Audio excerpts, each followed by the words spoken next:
주간 가운데 이렇게 공사를 계속 이렇게 하시는 분들 참 고생이 많으셨습니다. 아직 그 완성은 안 됐지만 이제 4층에 북카페가 이제 아주 아름답게 지금 되어지고 있습니다. 한번 올라가 보시면 아주 원목으로 굉장히 아름답게 이렇게 지어지고 있습니다.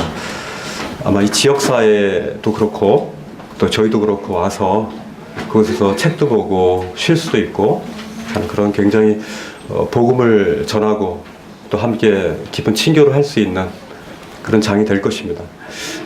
매주마다 좋은 영화 같은 것도 이제 보여줄 예정인데 어쨌든 많이 기대하시고 계속 이렇게 그곳에서 맛있는 것도 먹고 좋은 차도 마시고 깊은 친교와 또 지역사회 가운데 이렇게 좋은 복음을 전할 수 있는 그런 참 좋은 아지트가 됐으면 좋겠다는 생각이 들어요.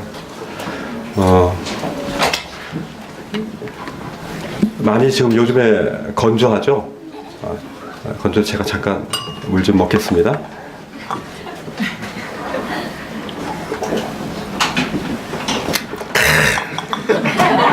좋네요. 제가 주일학교에서 좀 오랫동안 사역을 해서 이렇게 실물 이렇게 해서 이렇게 말을 많이 시작하거든요. 오늘 한번 그렇게 시작해봤습니다. 제가 물 먹는 걸 보니까 어떠세요? 물을 드시고 싶지 않으세요?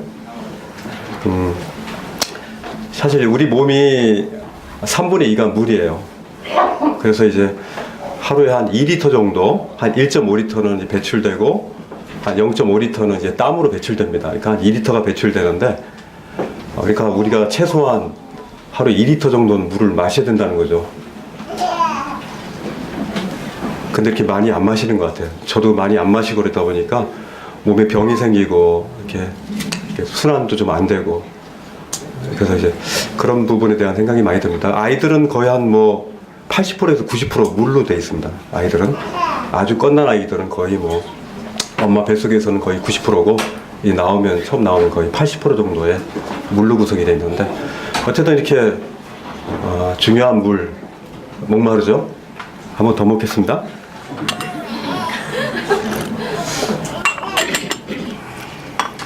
약 2000년 전에 주님께서 이렇게 물로 이렇게 사람들에게 욕구를 느끼게 하신 게 있습니다. 로마서 7장, 요한복음 7장입니다.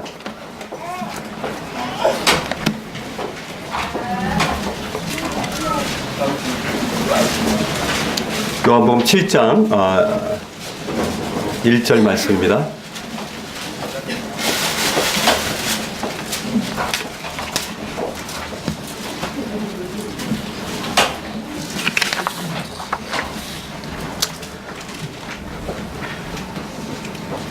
말씀을 봉독해 드리겠습니다.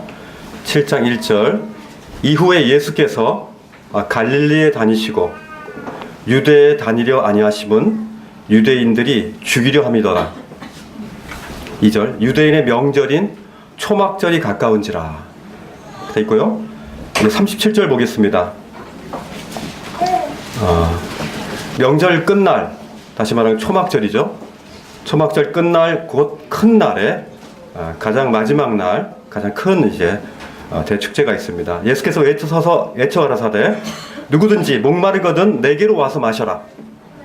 나를 믿는 자는 성경에 이른 것 같이 그 배에서 생수의 강이 흘러나리라 하시니 이는 그를 믿는 자의 받을 성령을 가리켜 말씀하신 것이라. 예수께서 아직 영광을 받지 못하신 고로 성령이 아직 저희에게 계시지 아니하시더라. 여기 보면 2절에 보면은 이제 유대인의 명절인 초막절이 가까운지라 이렇게 되어 있습니다. 이 초막절 때 예수님이 이 말씀을 하신 거거든요. 이 초막절에 대한 배경을 레위기 23장에서 한번 찾아보겠습니다. 레위기 23장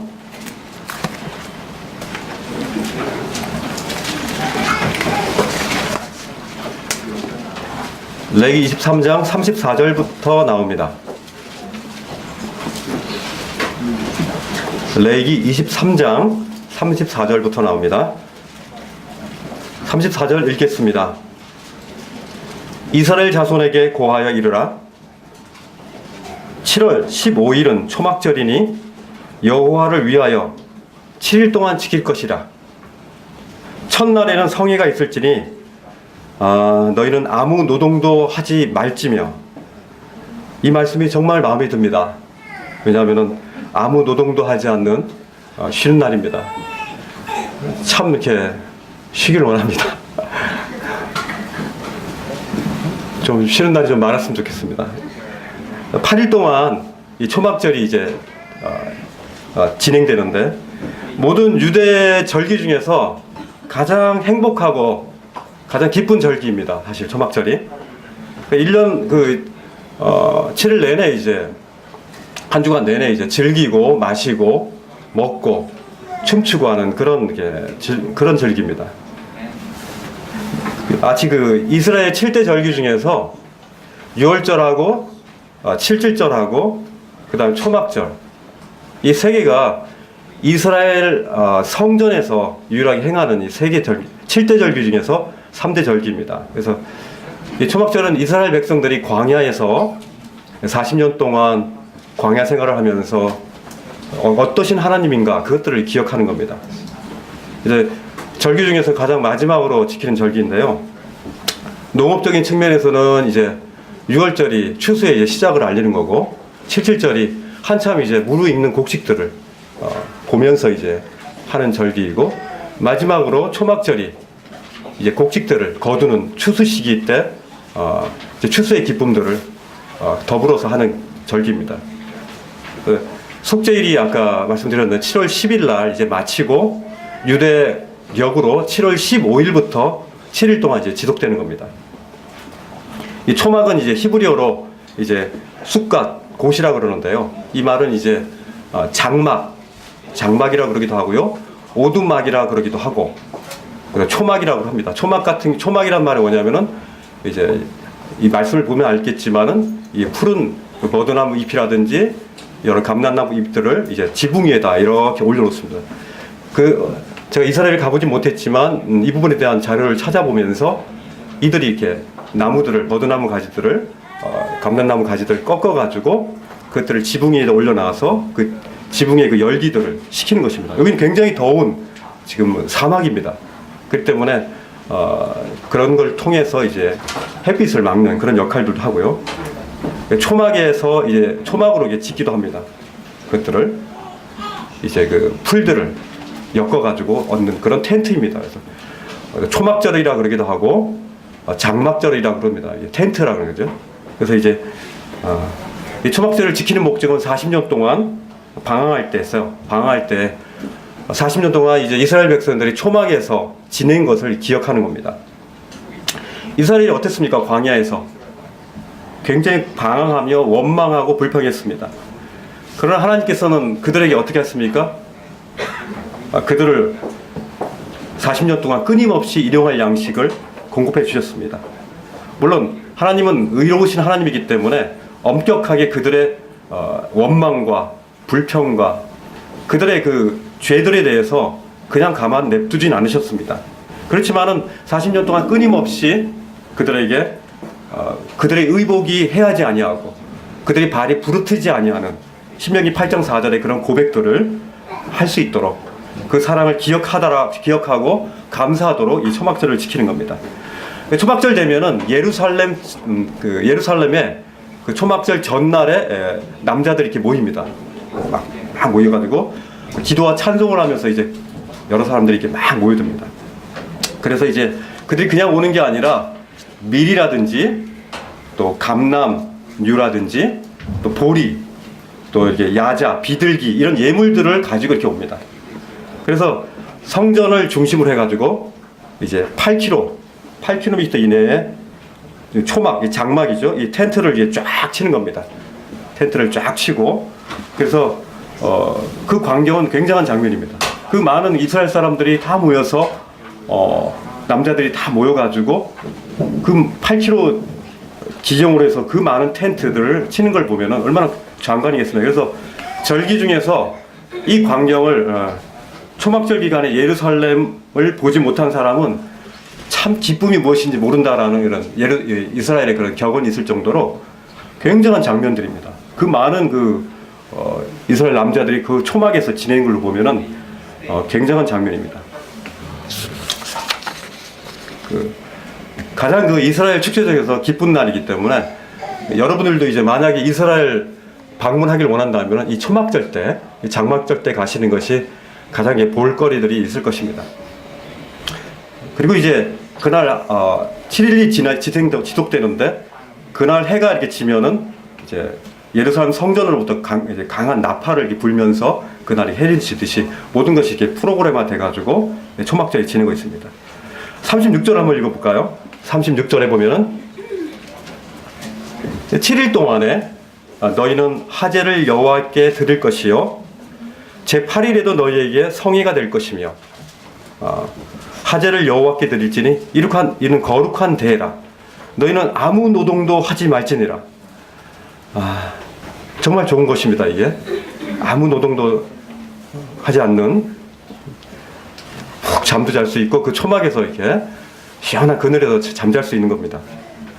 37절에 보면은 첫날에는 너희가 아름다운 나무 실과와 종려 나무 가지와 무성한 나무 가지와 신의 버들을 취하여 성의 하나님 여호와 앞에서 이래 동안 즐거워할 것이라. 너희가 토지 소산 거두기를 마치거든 7월 15일부터 7일 동안 여호와의 절기를 지키되 첫날에도 안식하고 제 8일에도 안식할 것이요. 마치 그 추석과 비슷한 것입니다. 우리가 이렇게 다 추석하고 나서 가족들끼리 모여서 만난 것을 이렇게 먹죠. 그리고 이렇게 쉬기도 하고 우리 추석하고 비슷합니다. 40절에 보면은 첫날에는 너희가 아름다운 나무 실과와 종려 가지와 무성한 가지와 신의 버들을 취하여 너희 하나님 여호와 앞에서 7일 동안 즐거워할 것이다. 7일 내내 즐거워하는 겁니다. 여호와 앞에서. 여러분들이 관 일주일 내내 여호와 앞에서 이렇게 즐거워해 본 적이 있으십니까? 저는 없는 것 같아요. 그렇게 하나님을 길게 찬양하거나 하나님을 그렇게 길도록 찬양하지 못하고 기뻐하지 못하는 것 같아요. 근데 이 절기 내내 하루 내내 하나님을 기뻐하고 즐거워하는 모습, 이런 모습은 굉장한 것입니다. 사실 그죠? 41절 너희는 매년에 7일 동안 여호와께 이 절기를 지킬지니 너희 대대로의 영원한 규례라. 너희는 7월에 이를 지킬지니라. 너희는 7일 동안에 초막에 거하되 이스라엘에서 난 자는 다 초막에 거할지니라. 이스라엘에 낳은 자들 다 초막에 거한다 했거든요. 이 절기는 마치 캠핑과 비슷한 것 같아요. 그죠? 그러나 그것에 분명한 목적이 있는 것입니다. 다음 절이 바로 초막절을 하나님이 허락하신 그 이유입니다. 43절 이는 내가 이스라엘 자손을 애굽 땅에서 인도하여 내던 때에 초막에 거하게 한 줄을 너희 대대로 알게 함이니라. 나는 너희 하나님 여호와니라. 그들이 초막에 살았다는 것을 기억하며 광야를 기억하라는 겁니다. 그죠? 그들이 마음이 강팍했을 때 그 이스라엘의 강팍함을 굉장히 엄하게 다루시는 그 하나님을 기억하라는 겁니다. 그 강팍한 그들을 향해서 하나님 마음도 굉장히 엄하게 하셨지만 어떻습니까? 엄한 하나님이지만 마치 엄한 아버지처럼 계속 채우셨죠. 뭘 채우셨습니까? 그들을 바로로부터 구원하셨고요. 그 다음에 그들이 목마르다 하니까 그 반석을 깨서 물을 공급해 주셨습니다.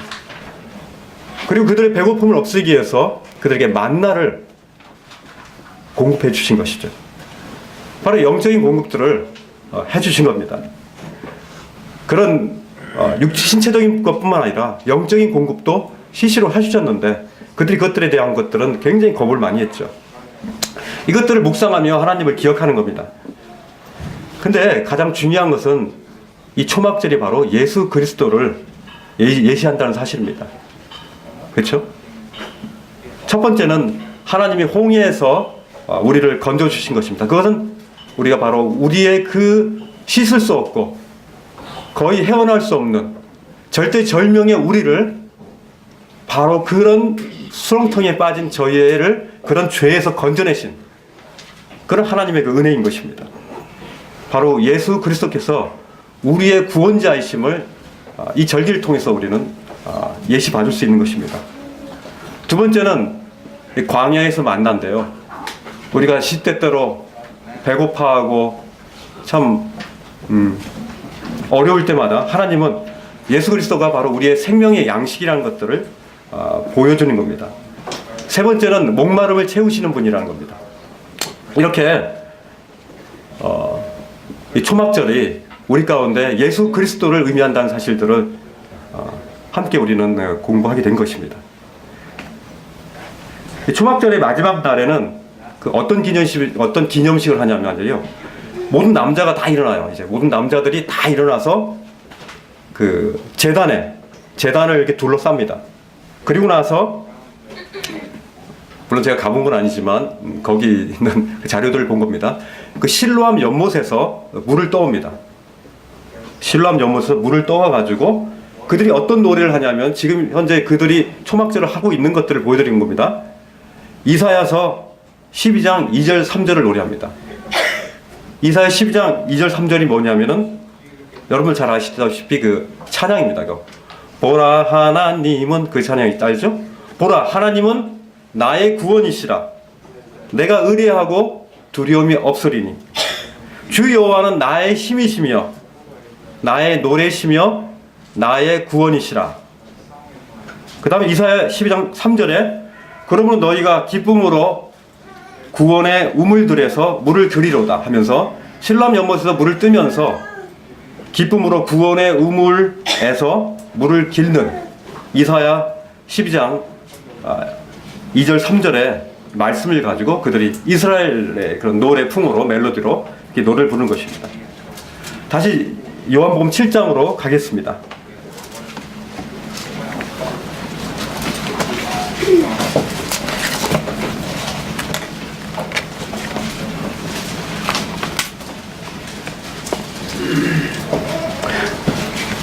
요한복음 7장에 2절에 보면은 아까 말씀 읽었듯이 유대인의 명절인 초막절이 가까웠다 그랬습니다. 그 이후에 예수님께서 쭉 밑으로 내려가셔서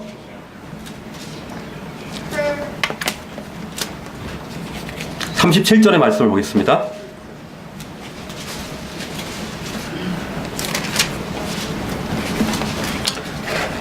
명절 끝날 곧 큰 날에, 이제 초막절이 끝나는 가장 큰 날입니다. 그래서 예수님께서 서셨다 그랬습니다. 그리고 외쳐 이르시되 누구든지 목마르거든 내게로 와서 마시라고 했습니다. 이 생각해 보세요. 예루살렘은 사막이거든요. 그리고 이제 우물이 많지 않습니다. 그리고 굉장히 건조한 날씨고, 그리고 실로암 연못에서 물을 떠온 그 물을 가지고 그 제단에다 막 쏟을 때 그 많은 그 제단을 둘러싸고 있는 그 남자들이 어떻겠습니까? 제가 아까 물을 먹을 때 약간 목마름을 느꼈듯이 목마름을 더 느끼게 하는 것은 다른 사람이 시원한 물을 먹을 때 더 목마른 거 아닙니까? 근데 그 물이 막 부어지는 걸 보면서 그들은 어떻겠습니까? 굉장히 목마름을 느꼈을 거라는 생각이 듭니다. 그 갈증들이 그들에게 올라올 때 예수님이 이 말씀을 했다라고는 성경에 나와 있지는 않습니다. 그러나 명절 끝날 쯤에 예수님께서 이 시점이 되든 아니든 어쨌든 이때쯤에 예수님께서 이 말씀을 하신 것입니다. 누구든지 목마르거든 내게로 와서 마시라. 물을 제단에다가 붓고 있는 장면에서 얘기했는지 안 했는지 모르지만은 예수님께서 그 대중들 앞에서 일어서셨습니다. 그죠? 큰 날에 예수께서 서서 외쳐 가라사대라고 말씀하고 있습니다. 벌떡 일어나셨습니다. 그리고 예수님은 내게로 와서 마시라고 했습니다. 그죠? 그 물이 부어지는 걸 보면서 그 생수가 바로 예수님은 나라고 했습니다. 38절에 보면 나를 믿는 자는 성경의 이름과 같이 그 배에서 생수의 강이 흘러난다 그랬거든요. 그 물이신 예수님이 일어나신 겁니다. 물이 일어난 거죠. 그 음성이 상상이 되십니까? 그 대중들 앞에서 예수님이 그 목마른 가운데 있는 그들에게 누구든지 목마르거든 내게로 와라. 그리고 성경 이름과 같이 그 배에서 생수의 강이 흘러 넘칠 거다. 내게로 오면. 이렇게 외치는 겁니다. 마치 예배를 드리고 있는데 누군가 일어나가지고 큰 소리로 외치는 겁니다. 그들이 지금 예배를 드리고 있는 장면이지 않습니까? 다 쳐다보겠죠. 일어난 그 예수님을 쳐다보면서 저 사람이 누구지? 왜 저렇게 외치는 거지? 아마 바리새인들이나 서기관들이나 여러 사람들이 일어서신 그 예수님을 보면서 굉장히 이상하게 생각했을 거예요. 그러나 하나님의 음성에 저항할 수 없었을 것입니다. 아까 한성 형제 시편 42편의 말씀을 아까 이렇게 들으면서 참 이렇게 동일한 성령님이 그런 말씀을 하셨다는 생각이 듭니다. 시편 42편에 참 목마른 사슴이 신의 물을 찾듯이 내 영혼이 주를 찾기에 갈급하다 그랬지 않습니까? 과연 우리가 주님을 그런 심정으로 과연 찾고 있나? 다시 한번 생각해 볼 필요가 있을 것입니다. 정말 저희들이 정말 주님을 그렇게 목말라 합니까? 주님의 그 생수의 그 물을 마시지 않으면 우린 견디지 못할 거라고 우린 그렇게 주님 앞에 계속 외쳐대고 있습니까? 아니면 다른 것으로 여러분들의 목을 혹시 채우지 않고 계시는지. 뭐 그렇게도 저도 저의 모습은 그렇지 않은 것들을 참 보게 됩니다. 정말 아까 사슴이 그 물냄새를 맡습니다. 사실 사슴은 예전에 아이들하고 같이 사슴에 대해서 생각해 본 적이 있었는데 사슴의 코는 유일하게 물냄새를 맡을 수 있어요. 동물들 중에서 굉장히 예민합니다. 그래서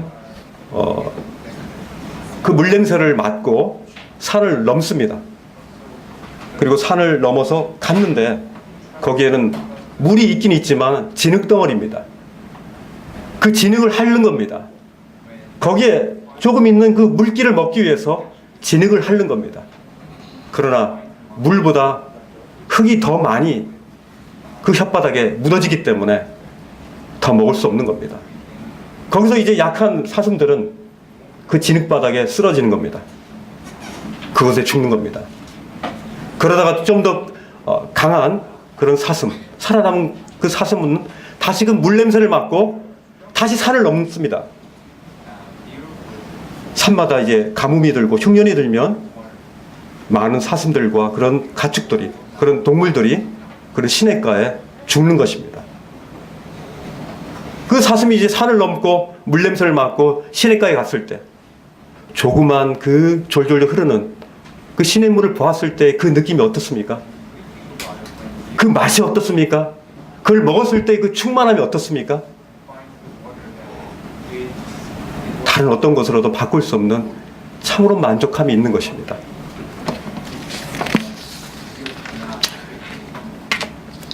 어느새 우리가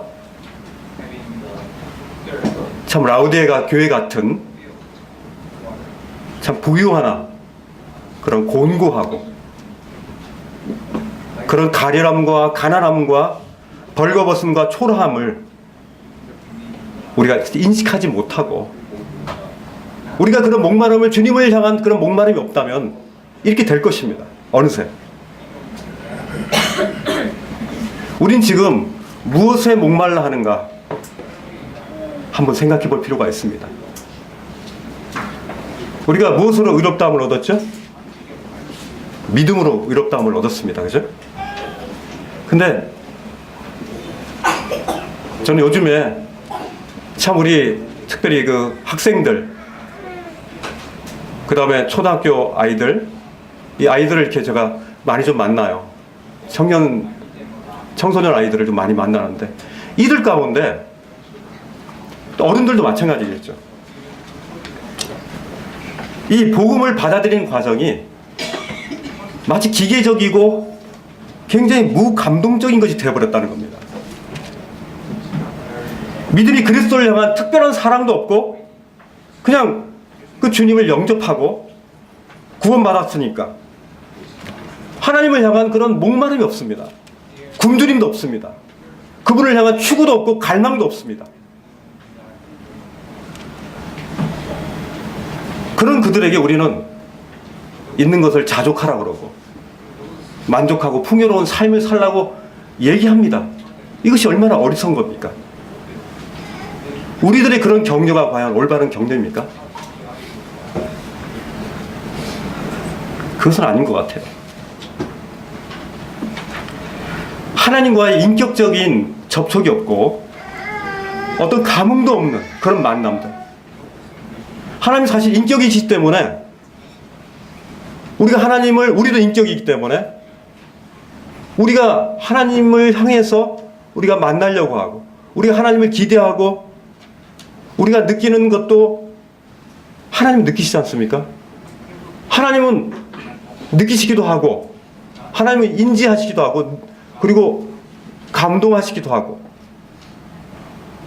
동일한 인격이 있으시잖아요. 하나님. 우리가 하나님하고 같이 인격체적으로 교제를 할 수가 있지 않습니까?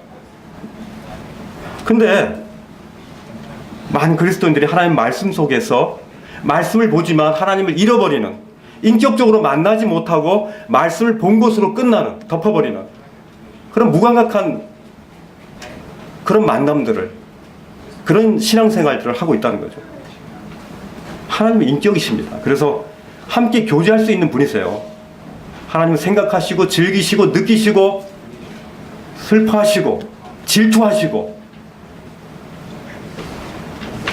그런 하나님이라는 것들을 우리가 알 수 있지 않습니까? 우리가 거듭났다면 그건 굉장히 놀라운 것입니다. 우리 가운데 하나님의 형상이 우리 가운데 심겨진 것입니다. 우리 가운데 그 형상으로 말미암아 그 하나님을 담고자 하는 그런 욕구와 그런 갈망들이 우리 가운데 있는 것입니다. 없는 것은 이상한 것입니다. 이 죄가 이 하나님의 형상을 짓밟아버리고 우리가 하나님 형상이 아니라는 것들하고 그렇게 아니라고 그렇게 완전 덮어버릴 수 있지만 우리가 예수 그리스도로만 구원받은 이후 이 죄의 문제가 해결된 이후로 우리 가운데 있는 하나님을 닮아가고자 하는 이 새로운 새 생명은 하나님을 갈망하는 것입니다. 하나님을 발견했지만 여전히 하나님을 찾아야 되느냐? 어떻게 보면 좀 약간 역설적이긴 하죠. 그러나 하나님은 우리가 하나님을 이미 발견하고 우리가 하나님께 또 발견되어지고 우리가 하나님을 향해서 갈망하기를 하나님 원하시는 겁니다. 빌립보서 3장 8절을 한번 보겠습니다. 바울의 생애를 볼 때 그의 생애의 원천은 바로 그리스도를 향한 목마름입니다. 그죠? 빌립보서 3장 8절에 보면 어떻습니까?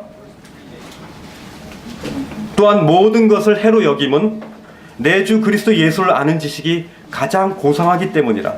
그죠? 내가 그를 위하여 모든 것을 잃어버리고 배설물로 여김은 그리스도를 얻고 그 안에서 발견되려 함이라고 했어요. 바울의 그 목마름은 바로 예수 그리스도를 아는 것이라고 했습니다. 그것이 그의 인생의 목표였어요. 그것을 위해서 모든 것을 바쳤습니다. 그리고 그 안에서 또 발견되기를 원하는 것입니다. 하나님을 향한 열망이 없기 때문에 너무 딱딱하고 건조하고 참 황량한 길들을 참 우리가 걷지 않나라는 생각이 듭니다. 이런 하나님을 향한 이런 열망이 없다면 우리는 참을 수 없는 그런 얕은 그런 물가에서 첨벙대는 그런 삶을 살 수밖에 없을 거예요. 예배가 우리 가운데 더 식어지고 교회가 나에게 무엇을 해주기를 원하고 누군가 나한테 챙겨주기를 원하고 내가 주님을 향한 그런 인격적인 만남이 없기 때문에 그렇게 중요하지 않은 것들에 대해서 신경 쓰게 되고 마음에 들지 않으면 그것들에 대해서 거부하게 되고 자기 생각대로 마음대로 하는 거죠. 왜? 주님을 갈망하지 않고 주님을 만나지 못하고 인격적인 그런 교제가 없기 때문에.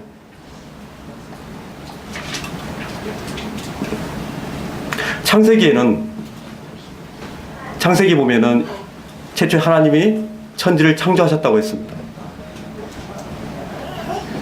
그리고 나서 이제 세상의 만물들을 먼저 만들고 나서 그 다음에 마지막에 인간들을 만듭니다. 인간이 그 사물들을 다스리도록 만들었어요. 근데 희한하게도 죄가 우리 가운데 들어온 뒤로부터는 그런 하나님 만든 그 사물들이 우리 안에서 하나님이 차지해야 될 그 영역을 그 사물이 우리 가운데 들어와 있는 겁니다. 죄가 들어오면서 하나님의 자리에 그런 사물들이 우리 마음 가운데, 우리 마음의 중심에 들어와 있는 거예요. 우리는 엄청난 영혼의 그런 치명적인 그런 해를 받으며 살고 있는 겁니다. 이게 무슨 말이냐면은 하나님이 계셔야 될 그 자리에 사물들이 침범해 있다는 겁니다. 더 이상 하나님은 이상 우리 마음의 왕으로 계시지 아니하고 온갖 사물들이 그 자리에 차지하게 된 거죠. 그래서 우리는 강렬한 열망으로 나의 것, 나의 소유, 나의 것 이걸 계속 찾게 되는 겁니다. 우리가 구원받은 이후로부터 계속 아직도 나의 것, 내 것 챙기지 않습니까? 내 집, 나의 자녀, 내 것, 나의 영역, 나의 사역 이러면서 우리는 끊임없이 아직도 하나님이 통치해야 될 하나님의 그 자리에 그 사물들이 그 자리를 차지하게끔 우린 자꾸 그 자리를 내어준다는 겁니다.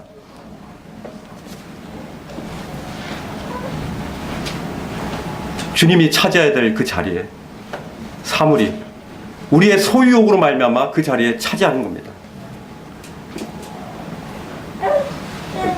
이런 영적 원리가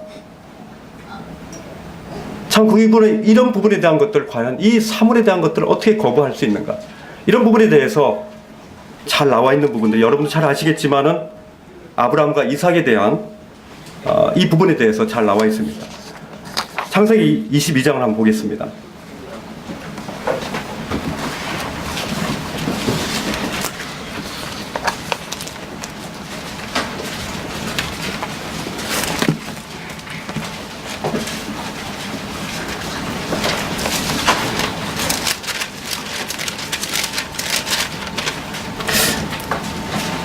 이 창세기 22장을 이제 읽고 묵상하면서 참 저 아내한테도 얘기했지만은 저는 사실 말씀을 준비하면서 더 좋습니다. 많이 울었습니다. 왜냐하면은 너무나 참 저에게 감동이 됐습니다.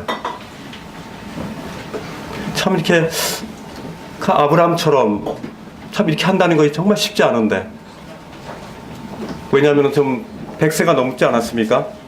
아버님 100세 때 얻은 그 아들, 그 약속의 아들, 그렇게 오랫동안 기다렸던 그 아들을 껴안는, 안고 있는 그 할아버지 같은 그 아버지의 그 모습을 한번 보십시오.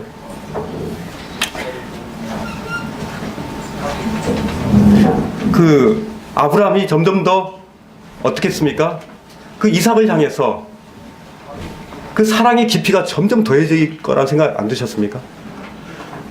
이삭이 자라가면 따라서 하나님이 왜 아브라함과 이삭 사이에 왜 원천 봉쇄를 시키는 왜 이런 일들을 이루셨나를 보게 될 때 그 아브라함 가운데 벌써 이삭은 바로 소유욕이 들어갔고 하나님이 들어가야 될 자리에 바로 이삭이 그 자리를 차지하고 있기 때문에 하나님은 아브라함을 너무나 사랑하기 때문에 하나님은 견디지 못하시고 아브라함과 이삭의 그 사랑의 관계를 원천 봉쇄하고 계시는 거라는 것들을 보게 됩니다. 도대체 이해할 수 없습니다. 왜냐하면 하나님은 이삭을 통해서 그 언약을 지키시는 분 아닙니까? 그런데 왜 이렇게 방해하시는 거죠?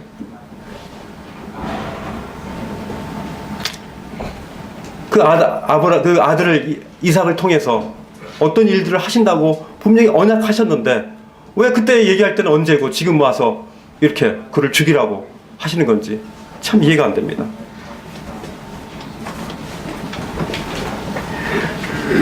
근데 어찌 보면은 참 이 장면들이 예수님의 그 겟세마네 동산에서 할 수만 있거든 이 잔을 내게서 부으시라는 그 핏방울이 땀방울 되도록 아버지 앞에서 그렇게 기도하셨던 그 모습을 제외한 가장 그 하나님 앞에서의 그런 극적인 모습이라는 좀 생각이 들어요.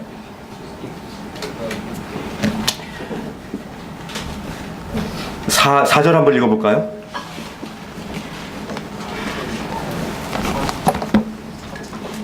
(20장) 4절에 보면은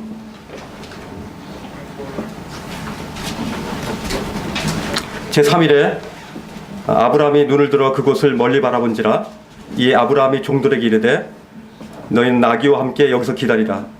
내가 아이와 함께 저기 가서 예배하고 우리가 너희에게로 돌아오리라 하고. 6절 아브라함이 이에 번제나무를 가져다가 그의 아들 이삭에게 지우고 자기는 불과 칼을 손에 들고 두 사람이 동행하더니. 여기 6절에 보면은 아들을 불태울 장작을 그 아들의 어깨에 매겠다고 그랬거든요. 그 이삭을 참 데려가기 그 전날에 아브라함의 그 고뇌를 참 생각하게 됩니다. 이 아들 이제 아침이 동이 트면은 이 아들을 데려다가 이제 하나님 앞에 참 바쳐야 되는데 참 과연 어떡할까? 도망갈까? 차라리 100세 넘은 내가 죽는 것은 너무나 쉬운데 왜 이 귀한 아들을 죽이라고 하시는 건가? 이런 번뇌가 과연 없겠습니까? 그러나 새벽 여명이 올라오는 그 새벽녘에 아브라함의 마음은 이미 정해진 것이죠. 이미 하나님 앞에 그를 바칠 거에 대해서 이미 결정되어진 상태입니다. 그래서 그 번제나무를 그 아들의 어깨에다가 아마 메었을 것입니다. 그리고 자기는 불과 칼을 들고 이제 자신의 아들과 아브라함이 둘이 올라가는 겁니다. 그 아버지의 마음이 어떻겠습니까? 칼과 그 아들을 죽일 칼과 그 아들을 불태울 불을 들고 가면서 그 아버지의 마음이 어떻겠습니까? 아무것도 모르는 믿음의 씨앗인 자신의 아들, 그 사랑하는 독자인 그 아들을 보면서 그 하나님에 대한 그 믿음의 신뢰가 과연 흔들리지 않았겠습니까? 결국 최후의 칼을 듭니다. 그리고 그 사랑하는 아들 독자를 칩니다. 치기 직전까지 그의 영혼이 어떻겠습니까? 그 아들이 이렇게 이해합니다. 7절에 보면은 아버지여, 이삭이 그 아버지 아브라함에게 말하 이르되 내 아버지여 하니 그가 이르되 내 아들아 내가 여기 있노라. 이삭이 이르되 불과 나무는 있거니와 번제할 어린 양은 어디 있나이까. 전혀 모르고 있는 상태죠. 그죠? 8절에 보면 아브라함이 이르되 내 아들아 번제할 어린 양은 하나님이 자기를 위하여 친히 준비하시리라 하고 두 사람이 함께 나아갔습니다. 근데 그 10절에 보면은 제단을 쌓고 9절에 보면 그 아들 이삭을 결박합니다.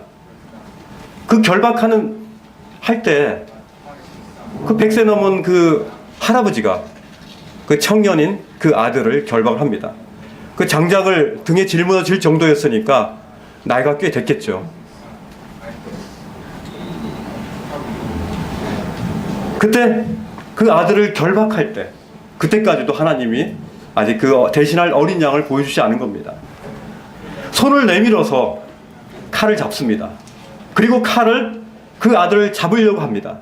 아마 직전까지 가지 않았을까 생각이 듭니다. 그 아브라함은 어떻겠습니까? 그 아들을 죽였습니까? 이삭을 죽였습니까? 이삭을 죽인 겁니다. 이미 그는 자신의 가장 귀한 자신의 소유를 하나님 앞에 죽인 것입니다. 하나님 앞에 이제 그는 아무 소유도 없게 된 것입니다. 많은 재물이 그에게 있었어요. 소나 양이나 땅이나 우물이나 많은 재물이 있었지만, 그러나 이제는 그에게 있어서 그의 재산이 아닌 겁니다. 이제 그것은 그의 소유물이 아닌 것입니다. 이제 그는 하나님 한 분만, 그가 칼을 들고 그 이삭을 죽이는 그 순간에 가장 소중한 그의 소유를 죽인 것입니다. 그렇기 때문에 이제는 그는 소유를 한 것이 없습니다. 자신의 것이 없습니다. 오직 한 분 하나님만 소유하게 된 것입니다. 그의 재산과 가족과 그 모두가 이제 그의 소유가 아닌 것입니다. 오직 하나님 한 분만 소유하게 된 것입니다. 이삭의 모습은 어떻습니까? 그를 결박할 때 그의 나이가 어떻습니까? 사례가 137세에 죽었으니까 최소한 37살 이하일 것입니다. 그죠? 90살에 났으니까. 그러면은 적은 나이가 아닐 것입니다. 그 아버지를 뿌리치고 도망갈 수도 있었을 텐데, 그 아버지를 믿고 결박하는 그 순간에 결박당하는 그 아름다운 아들의 모습을 보십시오. 그 아버지를 얼마나 신뢰합니까? 그 아브라함의 하나님을 얼마나 신뢰합니까? 그 죽음의 순간까지도 그는 그 신뢰를 놓지 않고 결박당한 채로 있었던 것입니다. 놀라운 모습입니다. 우리가 과연 우리 자녀들을 결박하고서 하나님 뜻대로 우리가 하려고 할 때 그 결박을 풀지 않고 그 아버지의 뜻대로 가만히 순종하는 그런 아들들이 있습니까?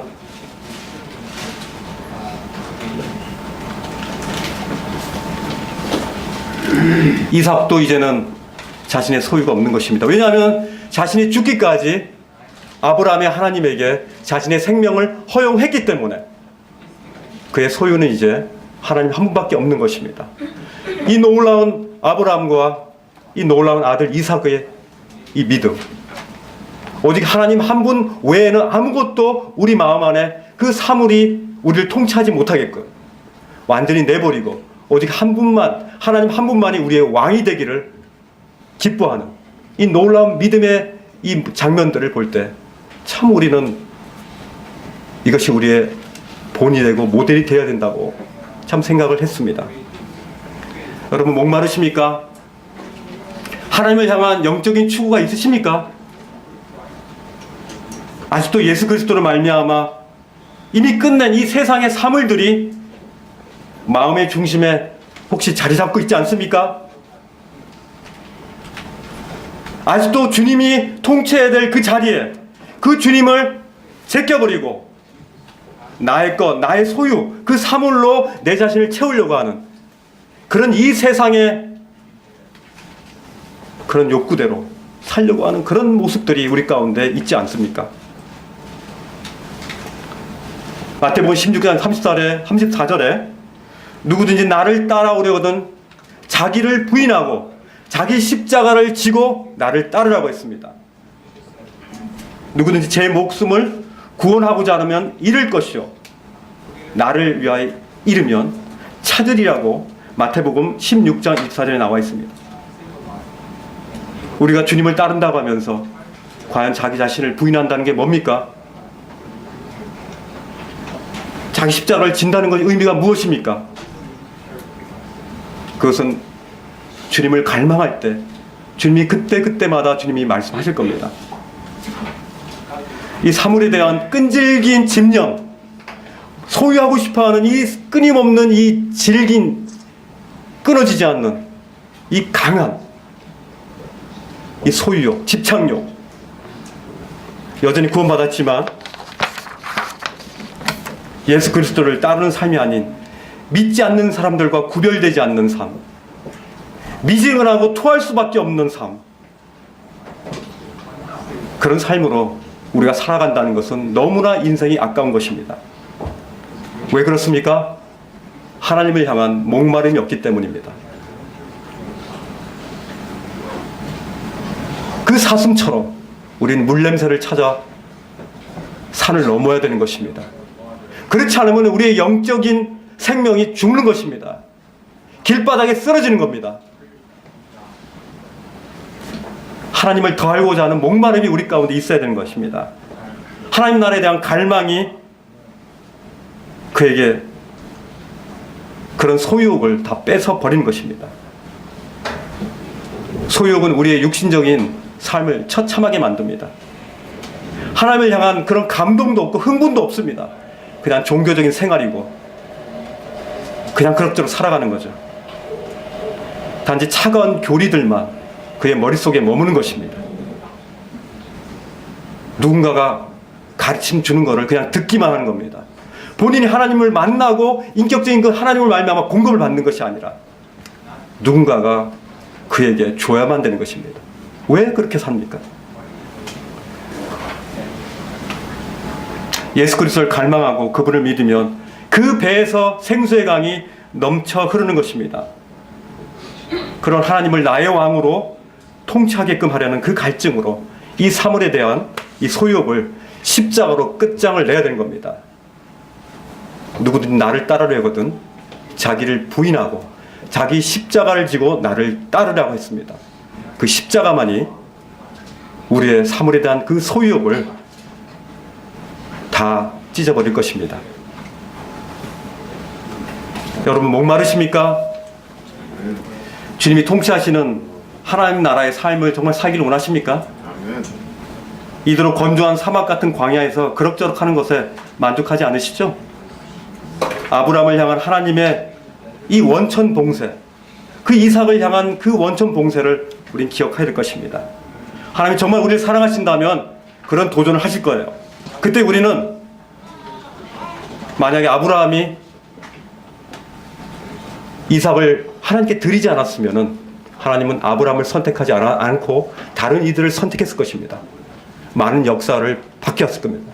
만약 하나님 우리에게 그런 도전을 했을 때 우리가 조정하고 하나님 예 그렇습니다 하고 내 사물에 대한 그 부분들을 꺼집어내고 하나님이 통치하시면 하나님이 그 자리를 차지하게끔 하나님께 내어드리는 이 아브라함과 이삭의 놀라운 이 장면 같이 우리가 그런 도전에 우리가 하나님께 응답한다면 하나님 우리를 택하실 겁니다. 그리고 위대한 믿음의 역사들을 우리 가운데 하실 것입니다. 그 기회를 놓치지 않았으면 좋겠습니다. 저 또한 그렇게 하겠습니다. 함께 기도하고 마치겠습니다. 하나님 감사합니다. 오늘 이렇게 우리 가운데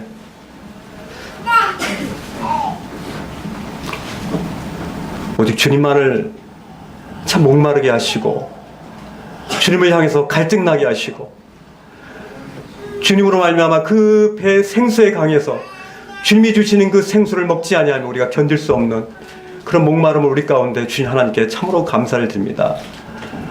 우리가 이 땅에 참 눈에 보이는 이 사물들의 이 소유욕에 우리가 빠져있는 우리의 연약한 모습들을 보게 됩니다. 그러나 주님은 그것들을 기뻐하지 아니하시고 우리 마음 가운데 왕이 되기를 원하시고 우리를 통치하기를 원하시고 우리가 믿음의 삶을 살기를 원하시고 하나님과 동행하기를 원하시고 하나님 우리와 함께 인격적으로 매 순간 우리와 함께 참 이야기하기를 원하시는 그 하나님의 그 사랑을 이 시간 기억하게 됩니다.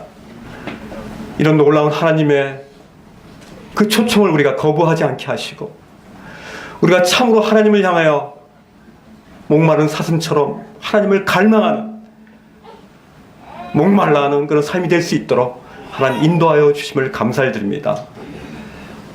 이 말씀을 기억하게 하옵소서. 우리 주 예수 그리스도 이름으로 기도를 드렸습니다. 아멘.